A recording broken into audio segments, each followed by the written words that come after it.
مجھے بڑا کبھی کبھی دکھ ہوتا ہے اس بات پر کہ بعض لوگ غریب ٹھیلے والے سے ضد کرتے ہیں، 5 روپے اور 10 روپے کے لیے لڑتے ہیں، کم کرا کے سودا لیتے ہیں. ان کی عادت ہے.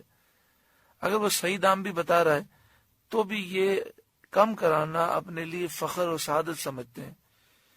مثلا وہ کہے کہ 50 روپے کلو ہے تو وہ لازمی 45 روپے یا 40 روپے کا لیں گے تاکہ انہیں دلی سکون ہو کہ ہم نے جو ہے پیسے کم کرا کے لیے. حالانکہ امام حسن امام حسین رضی اللہ تعالی عنہما کی عادت کریمہ تھی کہ اگر کسی غریب شخص سے کوئی مال خریدتے تو جو وہ قیمت کہتا اس قیمت پر خرید لیتے، اور بسا اوقات آپ مہنگا خرید لیتے تاکہ ایسے لوگوں کی مدد ہو. پھر ہم دیکھتے ہیں کہ وہ 5 روپے کے لیے 10 روپے کے لیے اتنی بحث کر رہا تھا غریب ٹھیلے والے سے. آگے چلتا ہے ایک پیشہ ور گداگر ہے جس کا دن رات یہی کام ہے، اسی جگہ وہ کھڑے ہو کر پیسے مانگتا ہے. اس سے آپ 1000 روپے دیں تو اس کے پاس 1000 روپے کا بھی کھلا موجود ہے اور 5000 کا بھی کھلا اس کے پاس موجود ہے. لیکن اس کے باوجود وہ بھیک مانگ رہا ہے اور معلوم بھی ہے کہ ایسے لوگوں کو دینا منع ہے. آگے بڑھتا ہے اور 100 روپے اس کے ہاتھ میں تھما دیتا ہے اور سمجھتا ہے کہ میں گھر سے نکلا ہوں، آفس جا رہا ہوں تو میں صدقہ دے دوں تاکہ بلائیں ٹل جائیں. تو صدقہ تو اس وقت بلاؤں کو ٹالے گا جب وہ اللہ تعالیٰ کی بارگاہ میں قبول ہوگا اور صحیح آدمی کو دیا جائے. تو بہتر یہ تھا کہ آپ اس غریب ٹھیلے والے کو ہی دے دیتے. وہ کیسے؟ آپ یہ کرتے، اس نے 50 روپے ریٹ رکھے تو آپ اس سے 50 میں خرید لیتے یا 60 روپے میں خرید لیتے. آپ کہتے 10 روپے اور اوپر لے لو.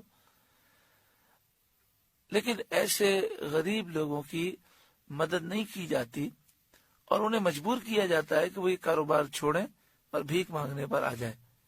اللہ تبارک و تعالیٰ عقل سلیم عطا فرمائے. لوگ رات کو نکلتے ہیں، صدقے بانٹ رہے ہوتے ہیں، کسی کو 100 روپے دے رہے ہوتے ہیں، کسی کو 50 روپے بھیک مانگنے والے کو دے رہے ہوتے ہیں، اور ٹھیلے والے کو دیکھتے ہیں کہ اب بیچارہ مجبور ہو چکا ہے، اس کا یہ پھل اب خراب ہو جائے گا، تو 100 روپے کی چیز اس سے 40 روپے 30 روپے میں خرید کے بڑے فخر سے آ جاتے ہیں.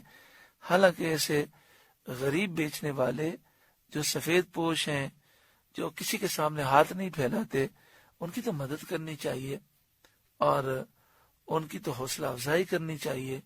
اللہ تبارک و تعالی ہر ایک کو عقل سلیم نصیب فرمائے. یا ایھا الذین آمنوا، اے ایمان والو، کتب علیکم القصاص فی القتل، تم پر فرض ہے کہ جو ناحق مارے جائیں ان کے خون کا بدلہ لو.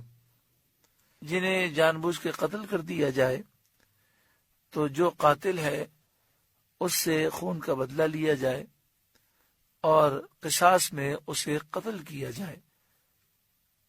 یہ ضروری ہے، یہ واجب ہے.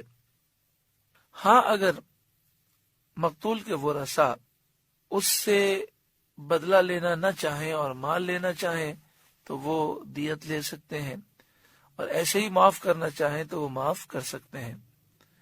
زمانے جاہلیت میں یہ انداز تھا کہ اگر کوئی شخص کسی کو قتل کرتا تو دوسرے قبیلے والے کہتے کہ اس نے ہمارے آزاد کو قتل کیا ہے. جو قاتل ہے وہ تو غلام ہے اور جسے قتل کیا وہ آزاد ہے، تو ہم اس غلام کو قتل نہیں کریں گے بلکہ اپنے آزاد بندے کے بدلے میں تمہارے قبیلے کے آزاد فرد کو قتل کریں گے.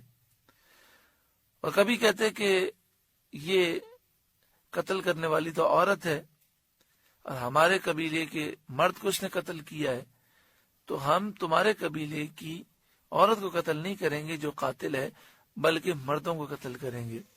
تو اس رسم کا خاتمہ کیا گیا اور فرمایا گیا کہ تمام قبیلے اس مسئلے میں برابر ہیں. الحر بالحر، آزاد کے بدلے آزاد، یعنی اگر آزاد قاتل ہے تو جو قاتل ہے اسے قتل کیا جائے. والعبد بالعبد، غلام کے بدلے غلام، یعنی اگر غلام قاتل ہے تو اسی کو قتل کیا جائے گا.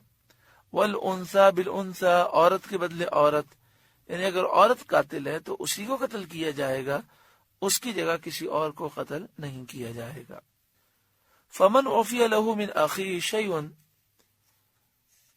تو جس کے لیے اس کے بھائی کی طرف سے کچھ معافی ہوئی، یہاں بھائی سے مراد مقتول کے ورثاء ہیں، یعنی مقتول کے ورثاء قاتل کو کچھ معاف کر دیں، مثلا قصاص کی جگہ وہ کہیں کہ ہمیں دیت دے دو، یا پھر اس دیت کی مقدار میں کچھ کمی کر دیں، بالکل معاف کر دیں۔ یہاں پر آپ دیکھیں کتنا پیارا انداز ہے، جو مقتول کے ورثاء ہیں ان کو قاتل کا بھائی کہا گیا۔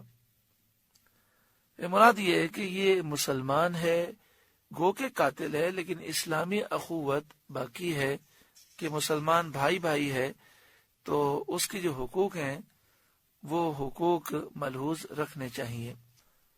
فاتباع بالمعروف، تو بھلائی سے تقاضا ہو،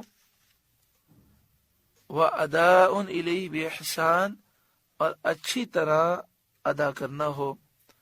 یعنی اگر